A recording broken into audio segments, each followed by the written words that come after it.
四爷，兄弟，我们日夜兼程啊，老天爷可怜见啊！你平安无事，那就太好了。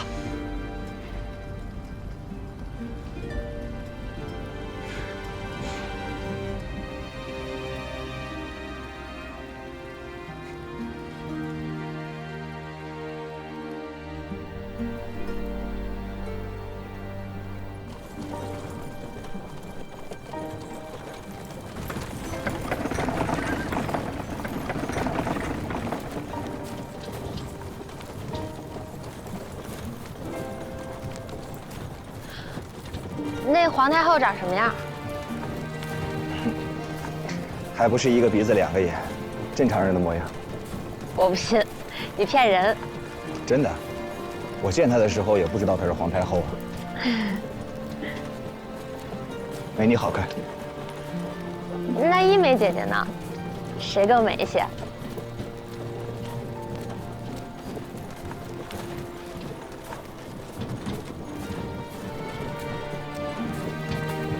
对不住啊，谷大哥，我忍不住要问一问。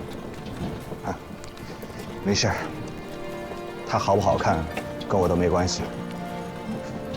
她选择了自己的路，不过有时候想想，还挺羡慕她的。为何？那条路她认为对，就那么走了。人这辈子，不狂一次对不住自己，郭大哥，这是英雄好汉的话。我被人整成这个样子，还英雄好汉呢？你呢？还是跟四爷在跑马？对。嗯。没成想，到京师听说你也在。哎，李钦让我告诉你，让你莫去京师，说那儿人对你不好。不去京师，我那么多枪卖给谁？这天底下除了你和常四爷，没几个是真的对我好。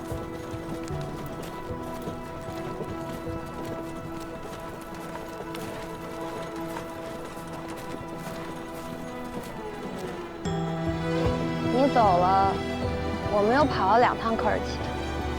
出城的时候，我在想，这条路过去你走过。到草原上的时候，我又在想，那时候我们打仗，被骑兵围了，你说想不到我们俩竟然要死在这儿了。如果是那时候死了，岂不是太开心了？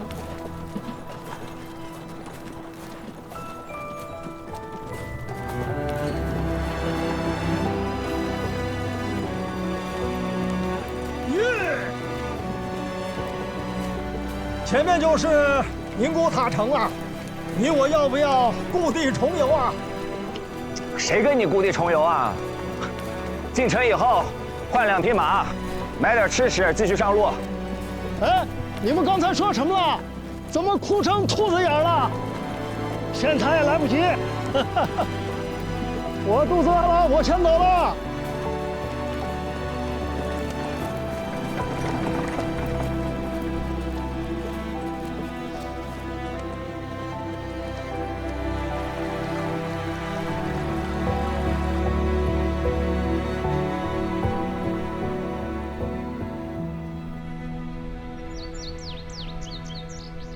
郭兄弟，我和玉儿就不入京城了。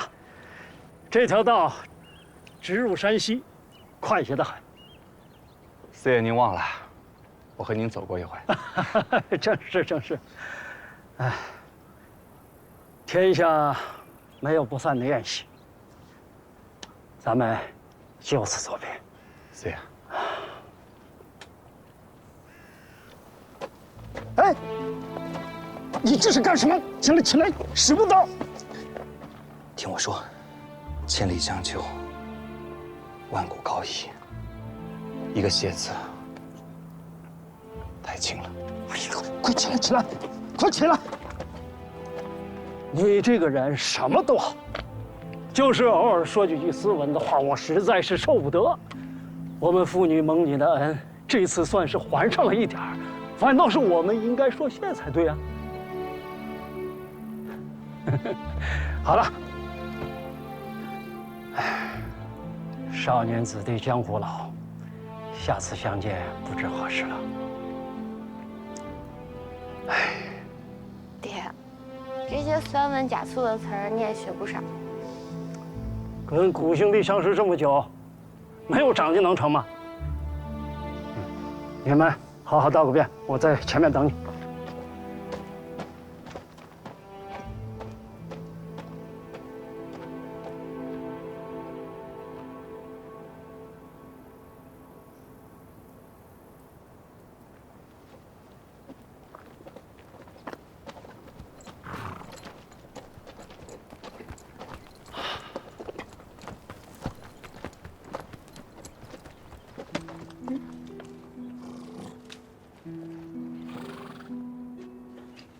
玉儿，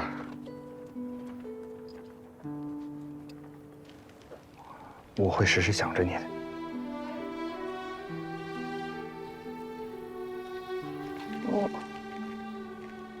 你莫要惹我，你一会儿让爹看笑话。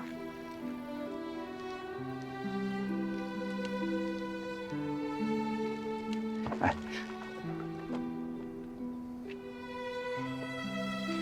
要不我送你们回山西啊？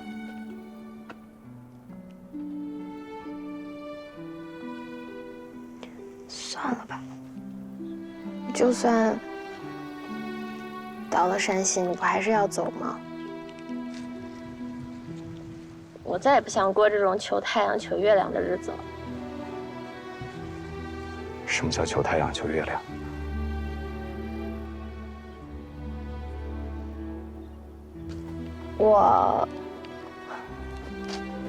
我求太阳走得晚一些，我就能陪你陪得久一些。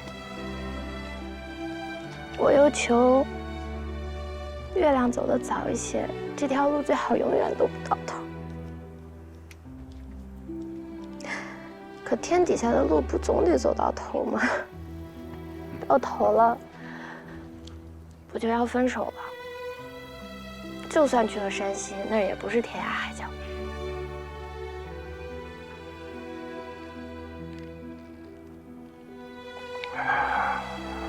月儿，我知道我亏欠你很多，对不住。你有什么对不住我的？在路上，我爹悄悄跑过来跟我说，你能深入义邦，给朝廷买枪，又能死里逃生，一定是个有大造化、大福分的人，日后不可限量。我琢磨也是，日后，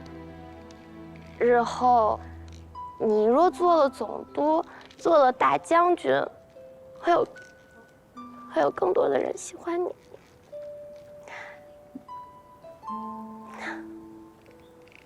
那还能天天跟我赔不是？你也是好笑，什么总督大将军，我想都没想过。你别笑话我了。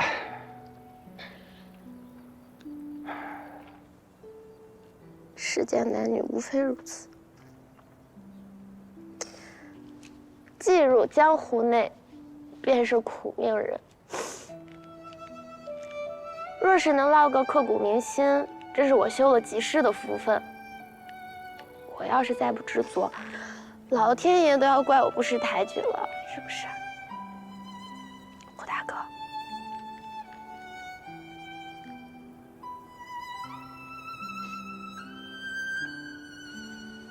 你好好活着，做让你开心的事儿，就是我最大的心愿。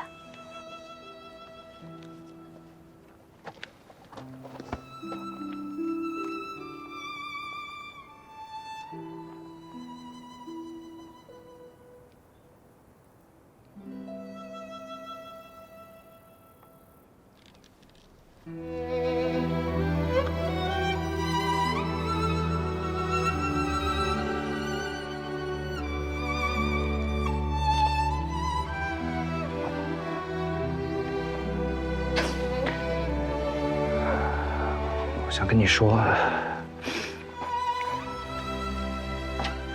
等有一天安稳下来，我想去找你，但我怕那一天会让你等太久。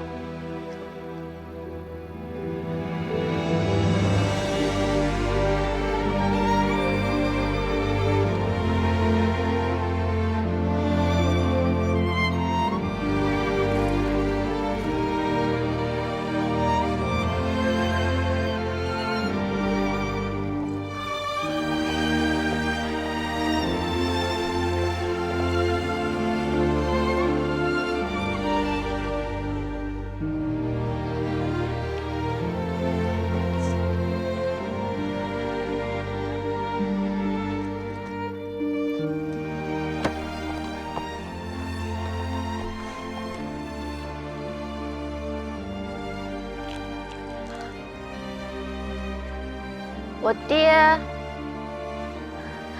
爹刚刚不是说了吗？少年子弟江湖老，若要找我，你快一点。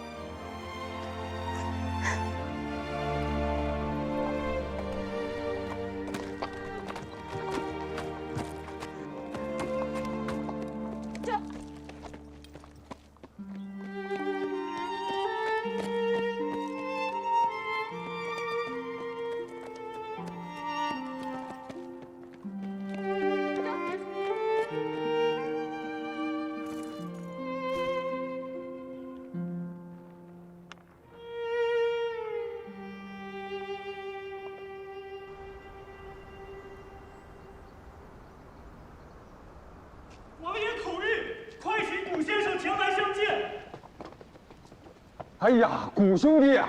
哎呀，这满京城都在找你，害得我好生心忧啊！来，快经过王路，就算是了不得的客人，王爷也没有跑到门口来迎过呀。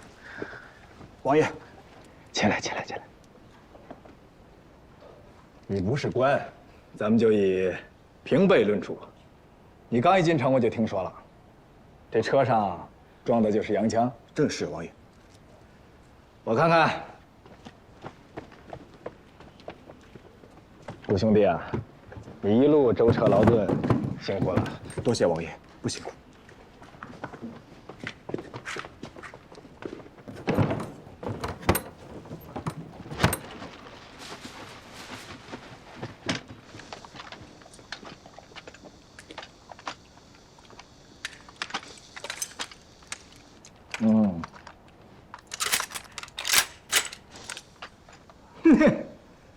好东西。来，不是，谷兄弟啊，我是真没想到你能千里迢迢从洋人手里购得枪来，这让我如何谢你才好啊！乔大人，您说的这是哪儿的话呀？要是真的能为我们国家收复失地，所有老百姓都会对您感恩戴德的。谷兄弟，这枪打上朝廷的火器，先送到西北军区站，让弟兄们谷兄弟啊，被洋人夺了去。圣母皇太后几次在我面前夸你有见识，你帮我个忙，做个朝廷的安抚使，可好了？王爷，我没做过官，也不会做官。安抚使不是官，是朝廷和反贼沟通的桥梁。战火一起，难保没有误杀。再说了，合肥城内也不是人人通匪，要有人进城把百姓从城里接出来，这种人最好是当地的名流，双方都信任的乡绅最好。安徽又是你的故乡，谷兄弟啊，你义不容辞啊！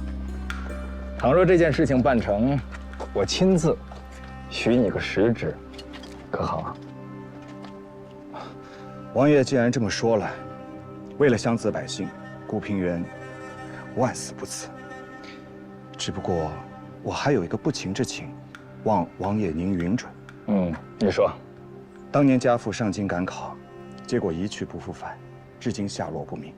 后来我去参加科考，有人在考场之上假托我母病重，惹得我闹了考场，被人发配至宁古塔。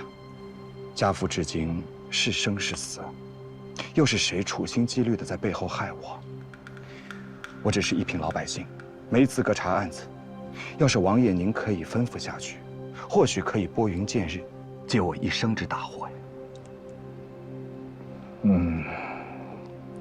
你为人子，为母病重闹考场，也是情有可原。可你父亲失踪，就有些奇怪了。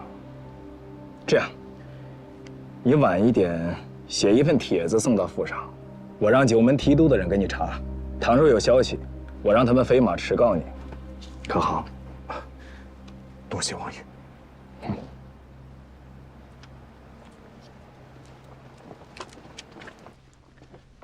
合肥守将李成如此凶悍，就算大势已去，还能顽抗。我给你看个物件儿，你道这是什么？这是合肥城。城外这两座山露营，不知道死了多少人才拿下来。我已经派人把西洋大炮运送到山顶，他不投降，咱们就自上而下，冲着他的王爷府轰。那要这么打下去，全城的百姓不都被轰死了？谷兄是仁者之心呐，这些百姓历来也没有人爱惜。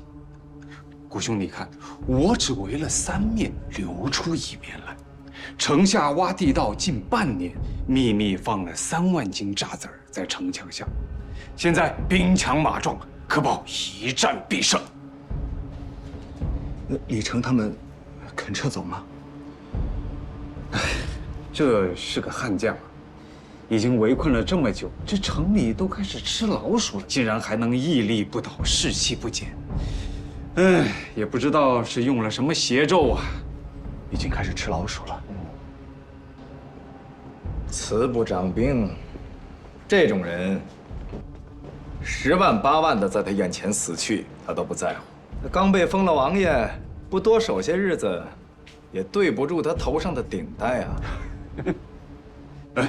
此为做官之法第1条，头上顶戴，均为百姓血染成啊。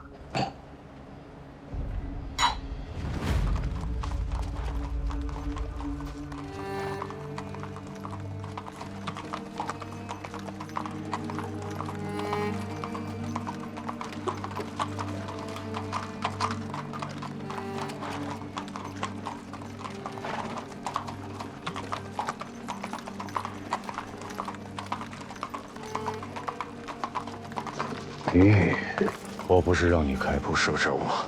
王爷，再过段时间，连队伍的粥厂都办不起了，哪还有什么东西留给老百姓啊？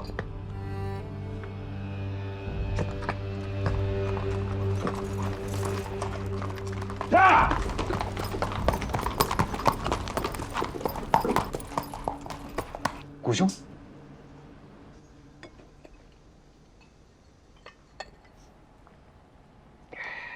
王爷，这是蓝雪茶，是我家种的茶呀。你看，吓到他了。圣母皇太后御笔亲题，天下第1茶，那还错得了吗？谷兄弟家里的茶一点都不剩，都被搜罗到京城来了，但多半在宫中。我们兄弟几人就分到了几两。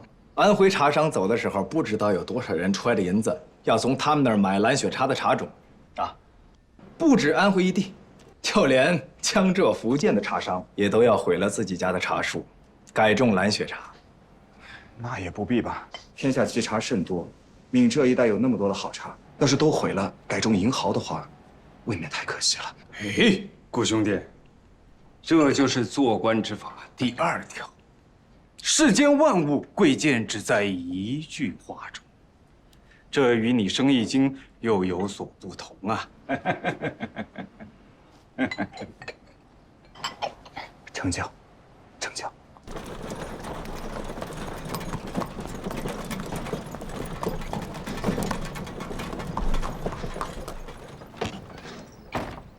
迎接谷先生，老朽有眼无珠，请谷先生责罚。你现在说这话晚了啊！闭嘴！老太爷，你这是做什么？小老儿有眼无珠，请谷先生责罚，此非虚言。是我连累大家了，我一个人闯的祸，我自己受罪。就算当着王爷，也是这话。诸位，你们都是我的前辈，莫折了我的寿。谷先生，里边请，里边请。谷二爷，里边请，里边请，里边请。请。安徽茶商会上上下下，求个原谅。万万不可，老太爷，万万不可。请起。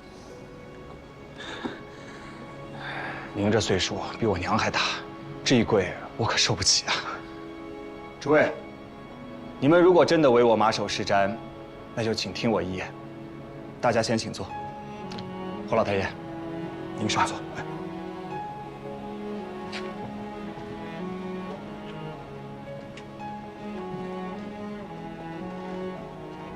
拿出来了，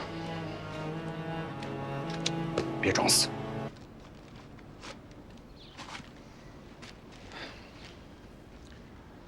诸位，我之前在安徽狂悖无礼，得罪了胡老太爷。今日胡老太爷要给我赔罪，我也想给整个安徽茶商会赔个罪。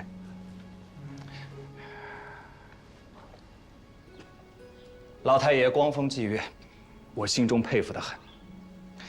之前种种得罪，咱们就给他翻篇过去，以后谁也不要再提了。只是这天下第1茶的金字招牌，是我们安徽的，不是我一个人的。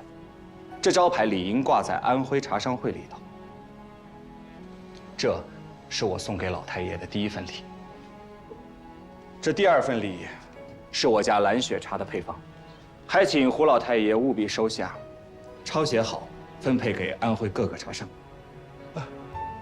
谷先生，这份礼太重了，便是千金万金也难买啊！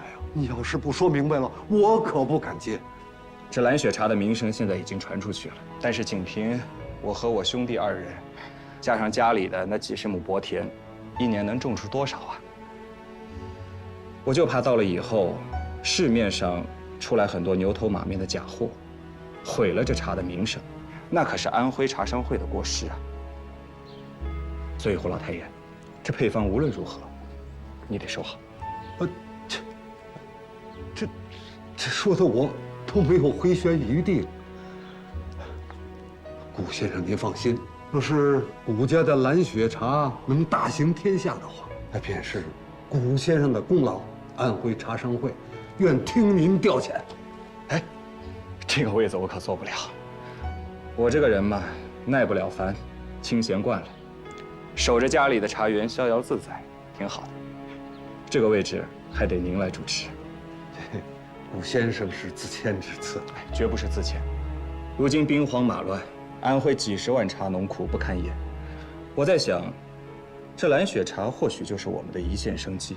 只要我们能把这个茶给推广出去，茶叶卖得好了，安徽的老百姓日子也能过得舒服些。这可是安徽茶商会的功德呀。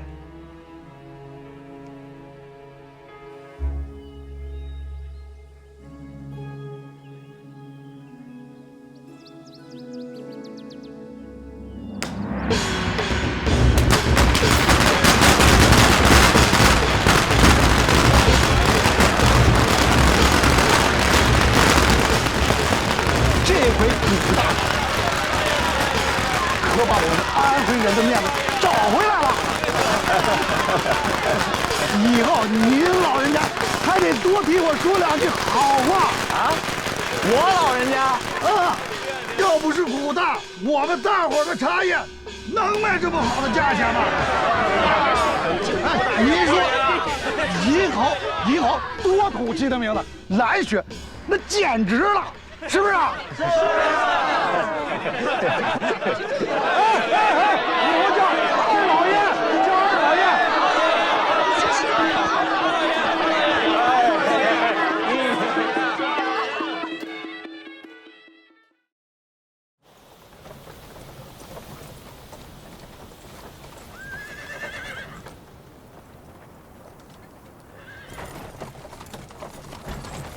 行军路上最是无聊啊！我早早的就预备下了。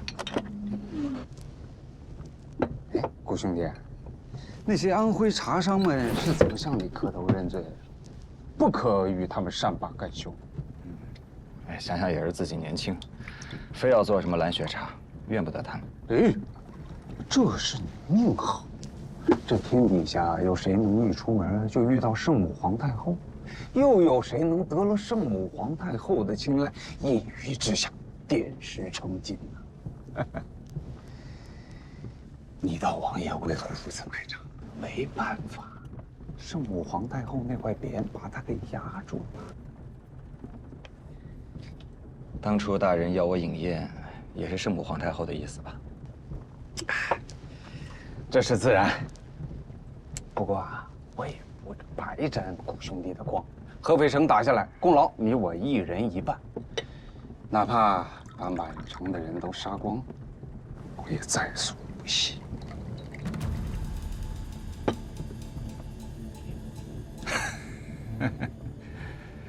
顾兄弟啊，这可是几百年都等不来的好运气。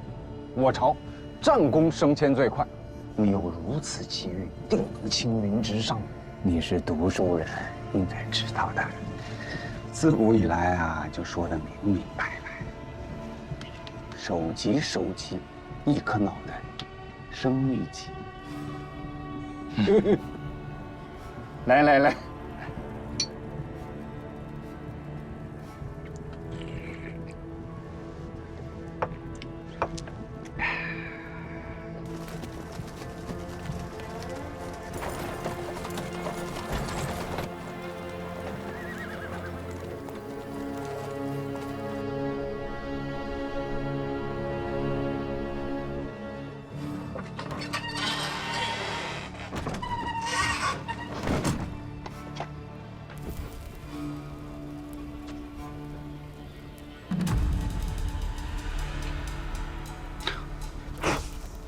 苏小姐，哎，你最好别出去，这外面都是我的人，没我的命令，陡然接人出来，你脑袋就没了。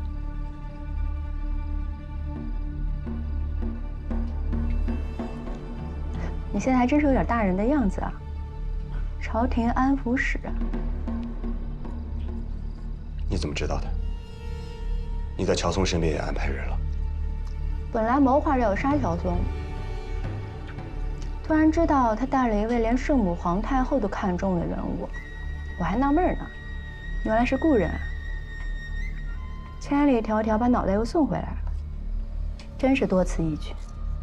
我在你这可不是故人，我是个死人。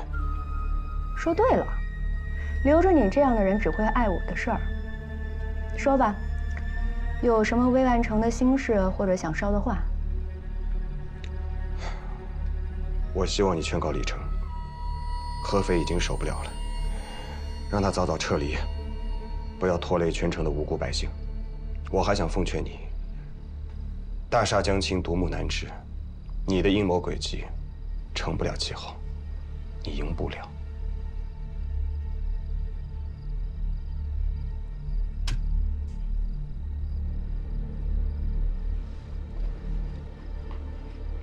你还是改不了牙尖舌利的毛病。不怕死吗？怕。你不怕吗？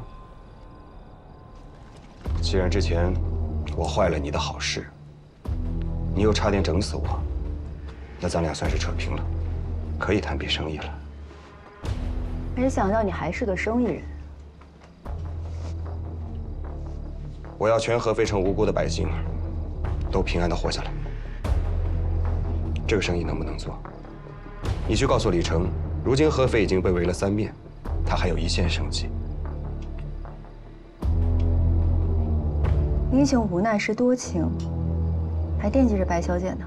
我不是为了白小姐，我是为了合城百姓。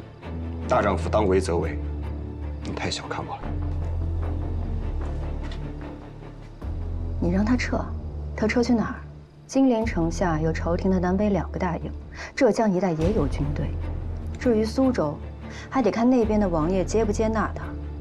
所以我们要通力合作，你帮他谋划一条退路，需要我做什么的，我定当尽力。想不到你还敢这么跟我说话。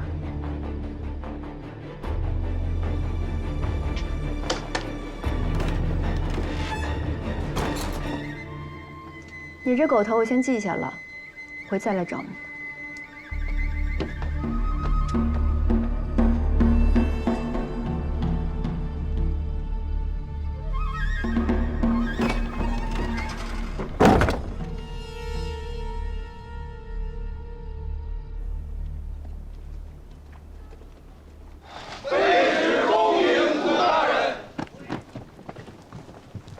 狗兄弟啊，像我一样。你若好好拿他们当个人看，他们反倒欺你，这就是官场。乔大人，我这算什么官儿？不用学这一套了。2位大人一路风尘，多多辛苦。安抚使辛苦。宝庆兄，我不是官儿，不用给我行礼。那个不然，古先生是安抚使，乃圣母皇太后选拔，不知道比我这5官4品要高到哪里去了。朝廷体制怎敢破例？来，请，酒菜早就预备好了。奏乐。来，诸位，咱们敬乔大人一杯。乔大人一到，如日出东方，妖邪遁去。围城那么久，今儿可看见曙光了。安抚使大人到了，当地百姓犹如父母再生。光是万民旗、万民伞，多的都数不过来。圣母皇太后破格提拔您，再合适不过了。我们也敬您一杯。稍等，什么万民旗、万民伞呐？我什么都没做啊，怎么会有这些？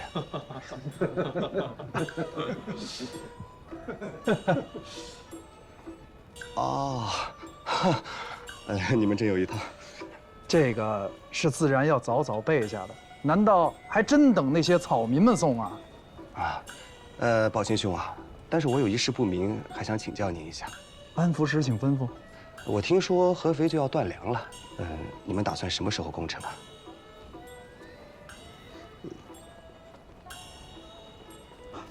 正要等安抚使吩咐，卑职立即整兵攻城。我不懂军事啊，所以我就是想说，你们再这么继续围下去，城里的那些人真的就饿死了。这个无妨，只有把那些乱臣贼子饿得拿不起刀、提不起剑，咱们才好一战成功啊！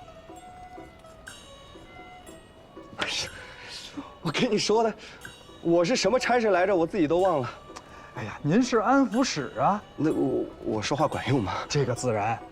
您刚来的时候，卑职就说了，一切听从安抚使的吩咐，这才是朝廷的爱民保境之意呀。对啊，那既然如此的话，你把人都饿死了，我安抚谁去啊？还是说，你想抢我的差事？再者说了，所谓那些敌军，绝大多数可都是被裹挟的合肥城里的百姓啊。要是都被你们活活饿死了，或是死在你们的刀剑之下，那是不是有悖于圣母皇太后的圣德呢？这个问题，你们有没有好好想过？哎呀，谷兄弟啊，你这句话我最是佩服啊！哎，我看把他们饿得也差不多了，咱们该进攻就进攻吧。对，乔大人，我已经决定了，我先回家交代一声，等过几日，我会亲自去合肥城进行劝降。这个不行，您要是有一点闪失，卑职有几个脑袋也赔不起啊。您放心，等这场仗打完，一定给您续军功，授个实职。秦兄，你怎么说完了就忘了？一切听从安抚使吩咐，这可是朝廷安民保境之意呀！啊？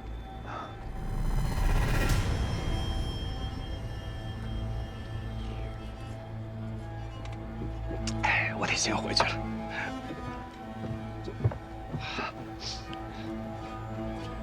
卑职恭送安抚使。卑职恭送安抚使。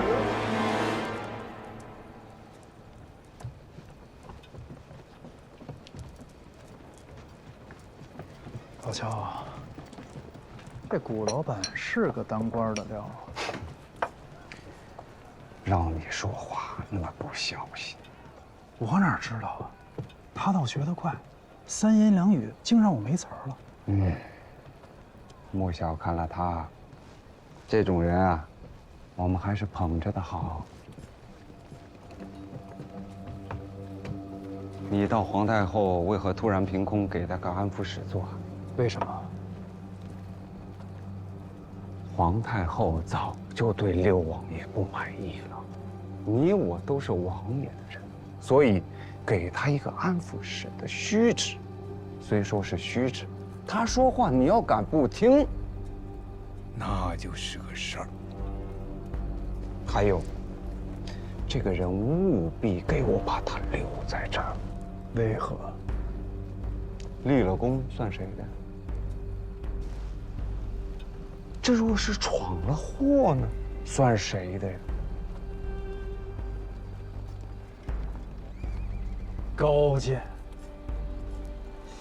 不过有一件事儿我还想不明白，既然咱们好好捧着他，白送他个功劳，他还非去城中劝降，那是死路一条，为什么不拦他呀？你拦了吗？我拦了呀。然后呢？拦不住啊。那他自己要去寻死啊。没办法呀。安抚使，安抚使，那就是他的正事。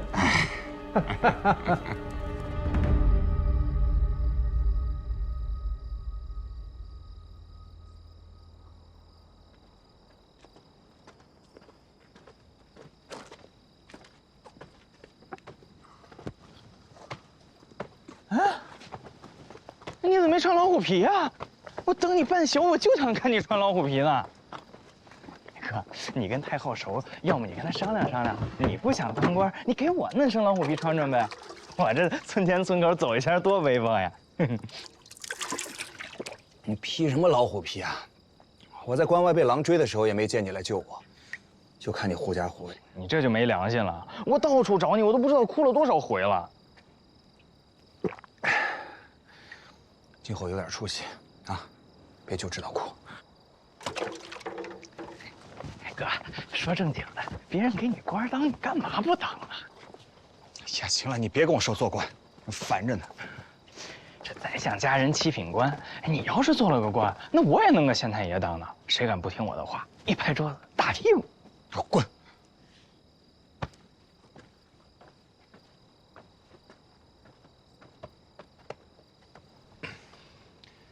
娘，我回来了。您要是歇息了，我明早再来请安。进来吧。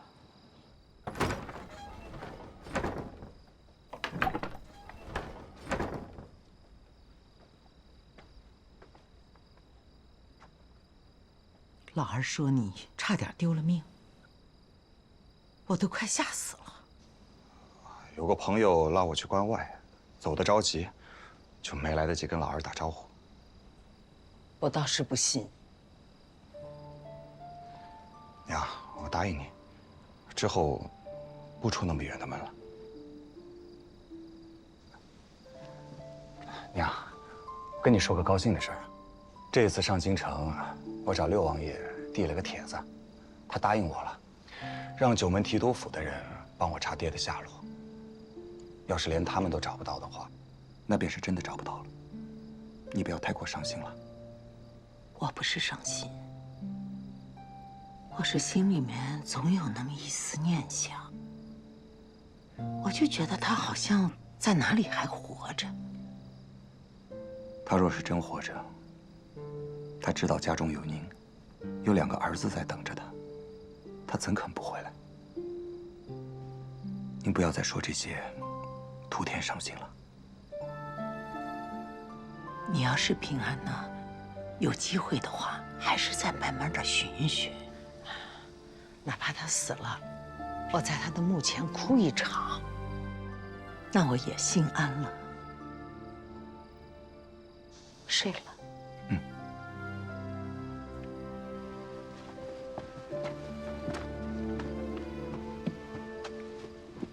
今夜我哪儿都不去了，我就在这儿守着你。你好好睡。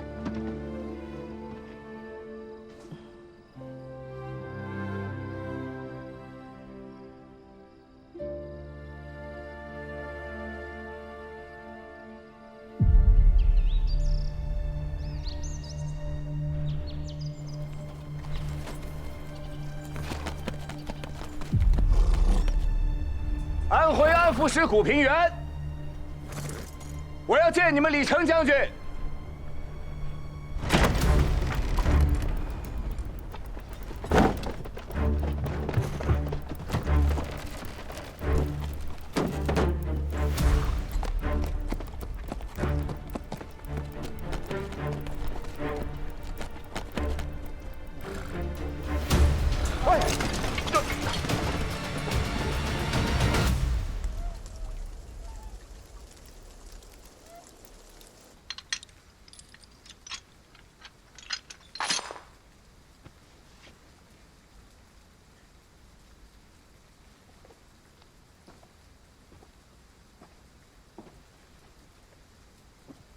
一梅，别来无恙。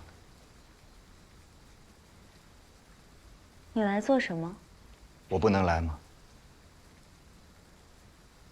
我竟然都不知道你已经做了安抚使。沧海浮生，谁能确保自己明天扮演谁啊？昨天还是白衣梅，今天不是正在演王妃吗？斗嘴我还真是赢不了你。说吧，你来干嘛？说完了赶紧走，这儿是微城。我要找李成。他忙于军务，不会见你的。没别的事儿就走了。你们还有什么军务？现在合肥城里已经饥不择食，你们现在不逃更待何时？想拖着全城的百姓一起死啊？你还真是处处替着朝廷说话。一梅，做了王妃，心肠也变硬了，要那么多人陪葬啊？你何苦为难我？不是为难，我是求你，哪怕你们自己要走断头路，放过全合肥城的百姓，给他们留点福气。白老先生若看到你现在这样，得多难过。顾大哥，你不能那么说我。便是我想走，我也做不了这个主。这是怎么了？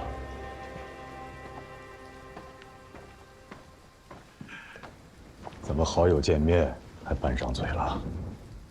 他方才所言，也是为你我着想。沏杯茶来。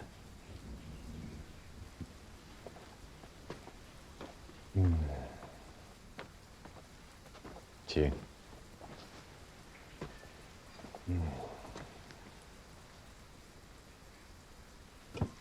眼下这光景，我也拿不出更好的东西招待你了。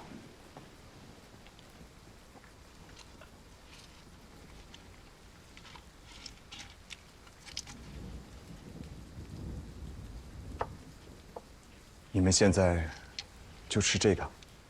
这可是好东西啊！王府先后的花园我都给扒了，种了好些花生。我还没请教，现在我该称呼你谷兄，还是谷大人？就叫谷平原。是我小气了，给谷兄赔罪。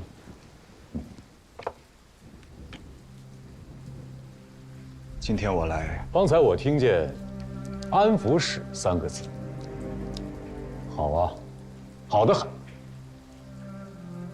这普天之下的清廷文武百官加在一起，再算上那个皇帝老儿，没有一个配得上他的名位。倒是谷兄你做这个安抚使，再好也没有了。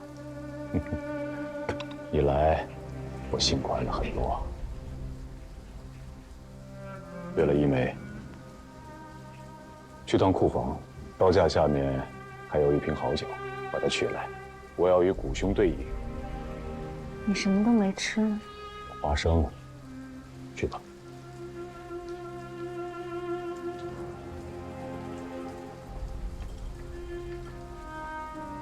合肥城眼下的光景，谷兄有什么要教导我的？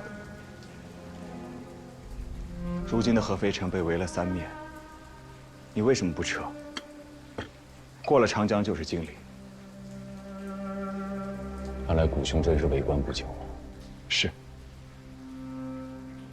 退出合肥，去哪儿？浙江？朝廷的军队虎视眈眈。苏州？只怕我那些老兄弟们不答应。去金陵？金陵城外南北大营几十万人，我就算拼死冲入金陵，和老兄弟们坐在一起，只怕我的结局会更惨。为何？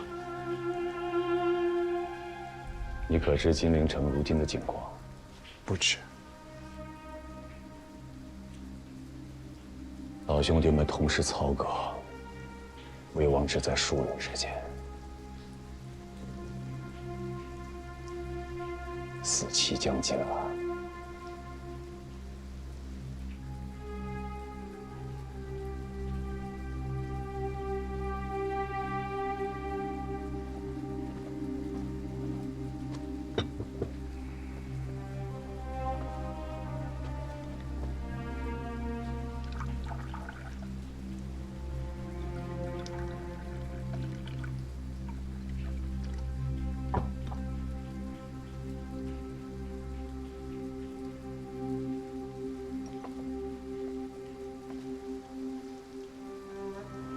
谷兄，这杯酒我敬你。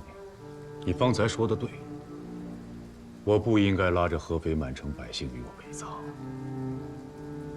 饮完这杯酒，你便回去。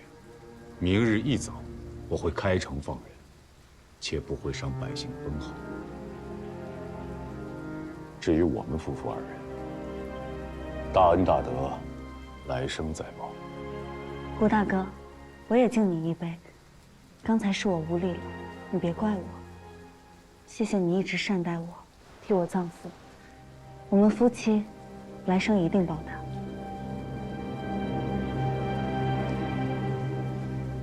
好啊，一个效忠，一个殉情。你们考虑过其他人吗？你所指何人？你的那些兄弟们。你想说什么？他们可没做过王爷，没住过你那么大的府邸。他们现在正在吃什么？我看他们未必愿意陪着你一起死。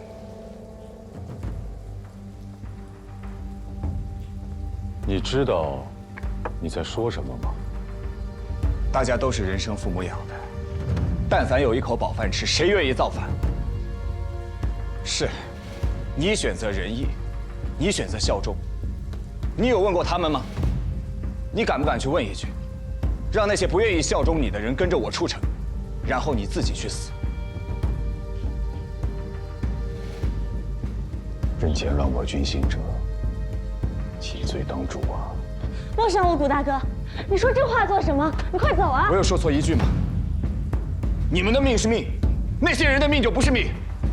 你要是不服气，杀了我便是。来人！夫君，夫君，传令下去，本王要阵前训话。你随我来，我让你看看我手下有没有软骨头。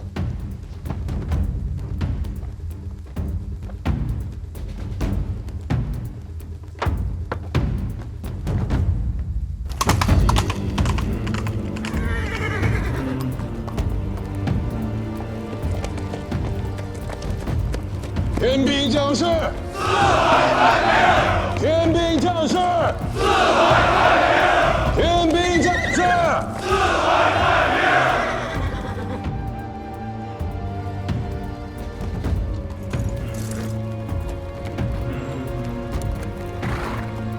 我6岁加入义军，那个时候老哥哥们问我，种田的辛勤劳作，为何最后饿死路边？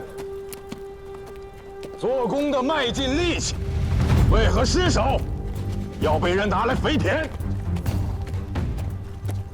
天下的大人们、老爷们，用谎话骗我们，用鞭子抽我们，欺压我们的爹娘，凌辱我们的儿女，敲骨吸髓。这样的天下，怎能不反？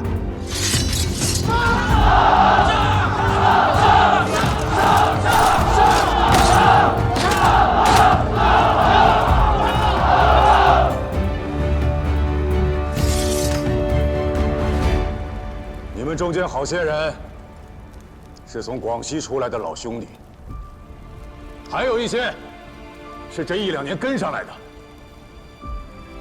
如今我们被困在这合肥城里，无路可走。大战在即，我不强求。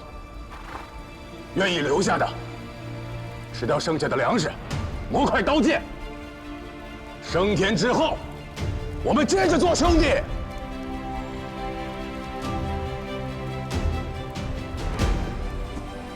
不愿意留下的，明日一早，清兵会退后10里。他们派来了安抚使。你们跟他走，回家去，任何人不得拦阻。我们的刀剑绝不砍向自己的兄弟。天兵将士，四海太平！天兵将士，四海太平！天兵将士，四海太平！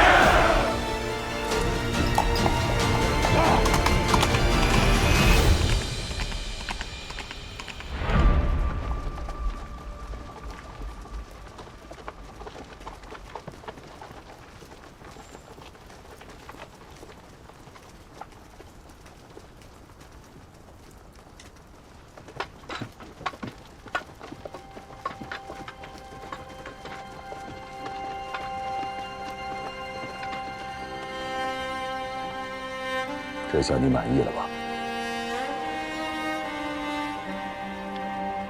你要不要再问问其他兄弟？是当真以为我不敢杀你？我从宁古塔出来以后，每天都在刀尖上走。今天若因为我而能救出全城的百姓，我死也值。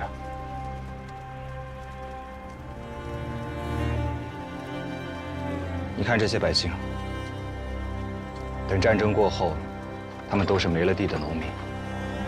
你应该为他们高兴。出了城又能怎样？人的命数，老天爷早就定好了。真有一个无所不能的老天爷吗？我不信。要是真有的话，这世上就没有战争，不会有灾祸。你们造反，也是老天爷怂恿的吗？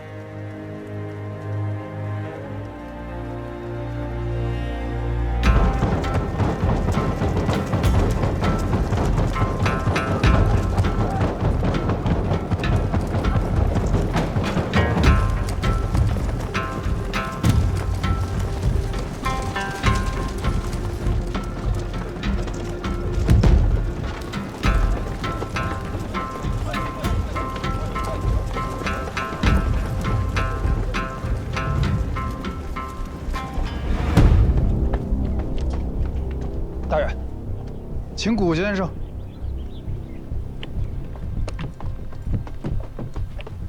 古先生，请。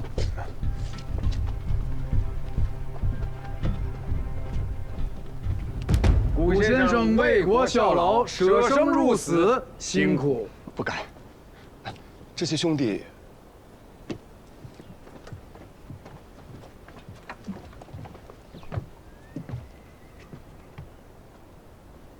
所有弃暗投明的弟兄们，听了，把武器放下，到北营集合。不是要送我们回家吗？我们没有武器了。你们要武器干什么？我要回家！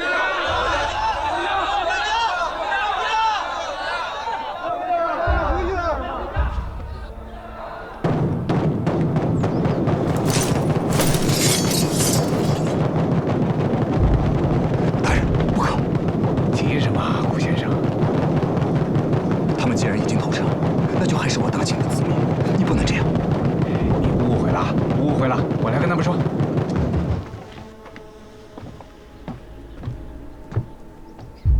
各位兄弟，我是安徽巡抚乔松。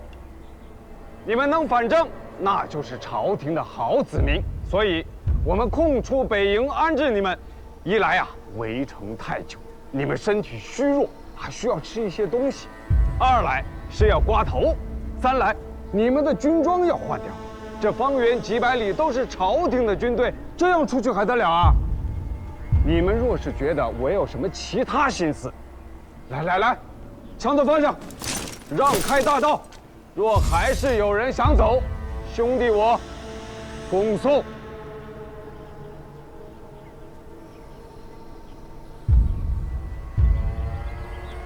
走吧，兄弟们，饭都准备好了，水也烧开了。吃了饭，你们洗澡刮头，明天上路都有路钱吧。走吧，走吧，走。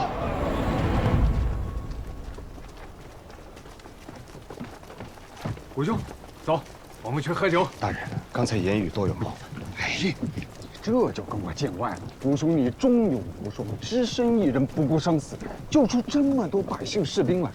我已经让师爷谢哲在威奏面前给你请功了。对呀，皇太后跟六爷见到，不定得多高兴啊！那必然是加官进爵。这顿庆贺酒啊，得提前跟兄弟喝了。酒就不必了。走，请。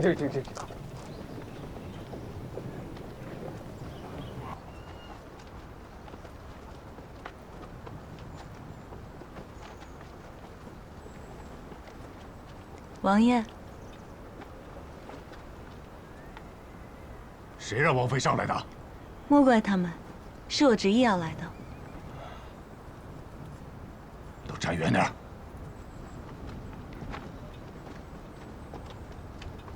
我陪你。你在想什么呢？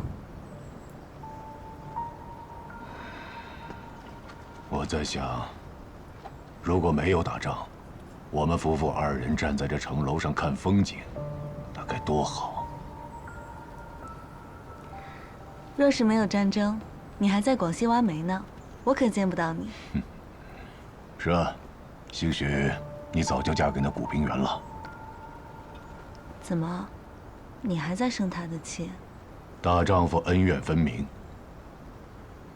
他与你有恩，就算对我有所冒犯，我也不会计较。你这个古大哥做人做事都是一流，我担心他和那些狗官在一起，迟早要吃亏啊。怎么？唉，你不懂也罢，不懂活得轻松。好奇而已。你还在挂念他吧？你看，城外这些密密匝匝的清兵，他们知道我们城内粮食弹药紧缺，为何久久围而不攻？是因为他们想发财。只要我们还活着，他们就可以向朝廷伸手要人、要钱、要枪。朝廷无不满足。哪天朝廷给不出了，他们再攻城，我们在他们眼中不过是升官发财的抓手。姑兄此次前来劝降，实则是有人想借刀杀人，想借我的手，要他的性命。他的身边可没有好人。你是说，他们就是让他来送死的？不过姑兄1等1的聪明，他不会看不出来，这也是他的弱点。什么？烂好人。如今这乱世，好人不得活。夫人，城楼上风大，你先下去吧。来人，送夫人下去。是。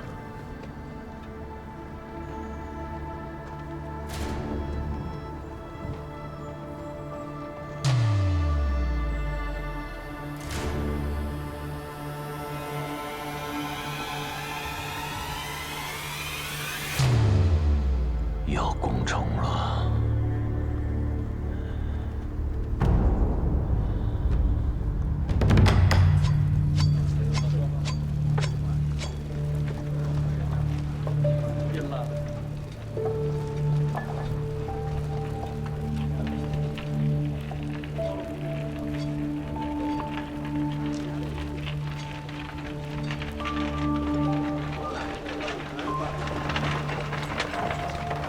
兄弟们，哎，有吃的了，兄弟们！哎，别着急，那边还有炒菜呢啊，还有酒。别着急，别着急。慢点，给我一个，给我一个。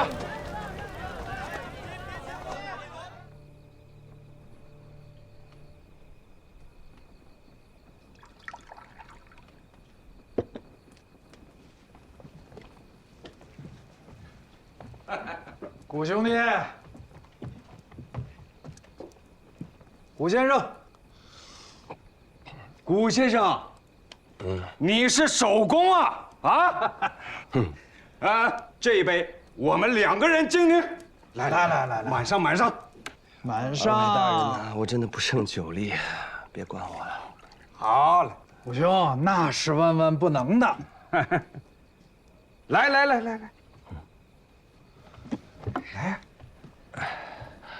那我说出一个理由，就可以不喝这杯酒。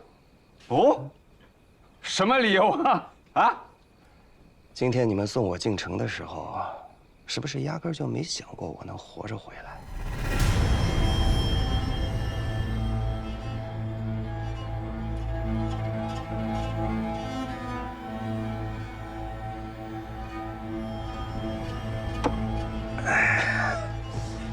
古先生，这话从何说起啊？我何德何能当这个安抚使啊？